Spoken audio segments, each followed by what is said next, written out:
थोड़ा सा गोश्त का चटखारा, मसालों का तड़का और थोड़ी सी मिठास, लीजिए तैयार हो गया मज़ेदार अंडों वाला अफ़गानी पुलाव। आपने पुलाव तो बहुत से खाए होंगे लेकिन ऐसा कभी नहीं खाया होगा। चले जी, अल्लाह का नाम लेकर हम अपनी रेसिपी को स्टार्ट करते हैं। यहाँ मैंने एक प्रेशर कुकर लिया है, 1 कप कुकिंग ऑयल डाला है, 4 मैंने मीडियम साइज के प्याज डाले हैं, इनके लंबे लंबे स्लाइसिस मैंने काट लिए और इसको मैंने शामिल कर दिया। इसको हम लाइट ब्राउन कर लेंगे, बिल्कुल ऐसे जैसे मैं आपको वीडियो में दिखा रही हूँ। उसके बाद मैंने यहाँ पर लिया है 1.5 किलो गोश्त। मैंने यहाँ पर बकरे का गोश्त लिया है, आप बीफ भी डाल सकते हैं, आप चिकन भी डाल सकते हैं। इसके बाद हमने इसको अच्छे तरीके से भूनना है। याद रहे कि इस रेसिपी में आपने गोश्त की भुनाई जो है वो ज़्यादा करनी है, अच्छे से आपने भूनना है। पहले प्याजों में, फिर लहसुन में, फिर मसालों में अच्छे तरीके से आपने भुनाई करनी है बगैर पानी के। ठीक हो गया, हम 2 से 3 मिनट इसको अच्छे से मिक्स करेंगे। उसके बाद मैं यहाँ पर डाल रही हूँ लहसुन, और इस रेसिपी में आपने अदरक बिल्कुल नहीं डालनी, सिर्फ लहसुन ही डालना है। मैंने यहाँ पर लहसुन लिया है 2 बड़े चम्मच भर के, और इसको मैंने बारीक बारीक चॉप कर लिया है। आप चाहे तो इसको पीस भी सकते हैं, पेस्ट भी डाल सकते हैं, लेकिन इसमें मैं अदरक बिल्कुल नहीं डाल रही और आपने भी अदरक इसमें नहीं शामिल करनी। इसके बाद अच्छे से हमने इसको मिक्स करना है, इसकी बुनाई करनी है। जैसे मैंने आपको पहले बताया कि हम इसको सबसे पहले अच्छे से भूनेंगे, सिर्फ मसालों में बगैर पानी के साथ। आपने इस रेसिपी को स्टेप बाय स्टेप फॉलो करना है और किसी भी चीज़ को स्किप नहीं करना। उसके बाद मैं यहाँ पर एक बहुत ही कमाल का मसाला डाल रही हूँ, वो है तिक्का मसाला, जो आपने कभी भी यखनी पुलाव में या अफगानी पुलाव में नहीं डाला होगा। अब की बार आप यखनी पुलाव में या अफगानी पुलाव में डाल के देखिएगा, आपको बहुत मज़े का लगेगा। इसके बाद इसको हमने अच्छे तरीके से मिक्स करना है, इसको मसाले को भी अच्छे से हमने मिक्स करना है। और दूसरे पॉइंट पे हमने मसाले तैयार करने हैं, घर के मसाले हमने तैयार करने हैं जो हमने इसमें शामिल करने हैं। यहाँ पर मैंने लिए हैं तकरीबन 5 से 6 लौंग, 1 चम्मच भर के काली मिर्ची, 1 चम्मच भर के धनिया, और 1 चम्मच भर के जो है जीरा है, और 1 चम्मच भर के जो है सौंफ है, और 5 से 6 हरी इलायचियां हैं। इन तमाम मसालों को आप हामल दस्ते में पीस भी सकते हैं, आप जो मशीन में डालकर इस तरीके से पाउडर भी बना सकते हैं। दरदरा सा पाउडर बनाना है, बिल्कुल फाइन पाउडर आपने नहीं बनाना, क्योंकि दरदरा पाउडर बनाने से टेस्ट जो है वो ज़्यादा अच्छा आता है।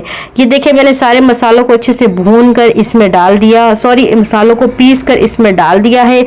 इसको हमने फिर भूनना है अच्छे तरीके से। तकरीबन आपने इसको 5 से 6 मिनट सिर्फ और सिर्फ मसालों में और तेल में इसकी भुनाई करनी है। पानी आपने बिल्कुल भी इसमें शामिल नहीं करना। इसके बाद मैं यहाँ पर पानी डाल रही हूँ। 5 से 6 मिनट हो चुके हैं। मैंने 2 गिलास चावल लिए हैं तो मैं 4 गिलास पानी डाल रही हूँ। हम प्रेशर कुकर में बना रहे हैं तो पानी इतना हमारा खुश्क नहीं होगा, तो आप चावल की मिकदार से ही पानी डालें। अगर आप पतीली में बना रहे हैं तो 1 गिलास जो है आधा गिलास एक्स्ट्रा रखें, क्योंकि पतीली में थोड़ा टाइम लगता है। इसके बाद मैंने यहाँ पर डाला है आधा चम्मच गरम मसाला, आधा चम्मच चाट का मसाला, और 1 चम्मच भर के मैंने नमक डाला है।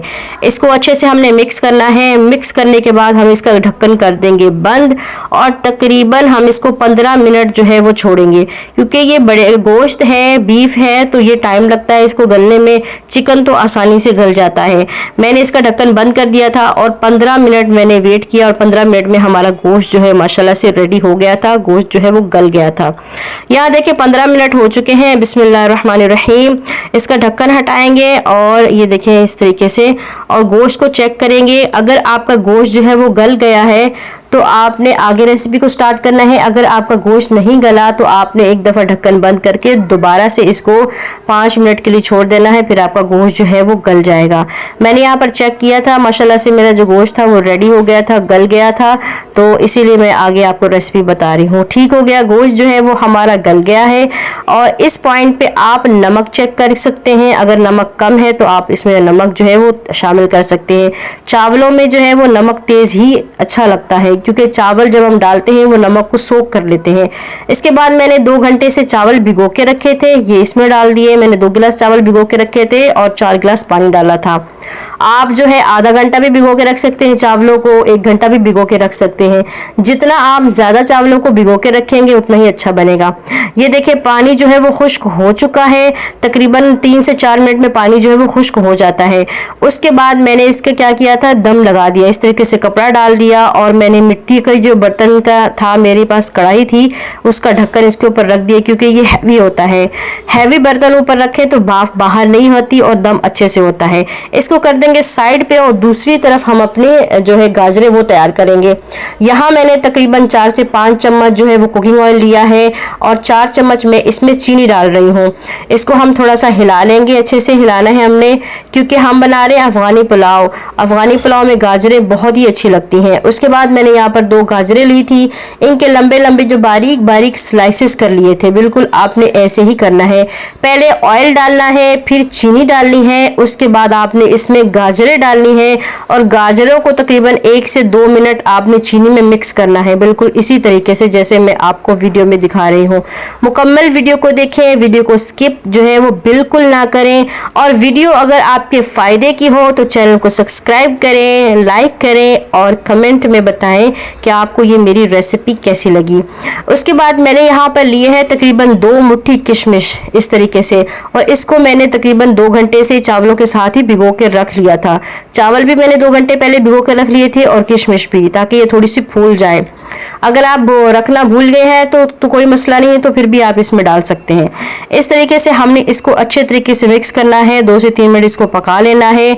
और यहाँ देखिए मैंने चावलों का दम जो है वो उतार दिया है और माशाल्लाह माशाल्लाह हमारे चावल जो है वो रेडी हो चुके हैं। ये देखिए दाना अलग अलग है, माशाल्लाह बहुत ही प्यारी इसकी खुशबू है, बहुत ही बेहतरीन।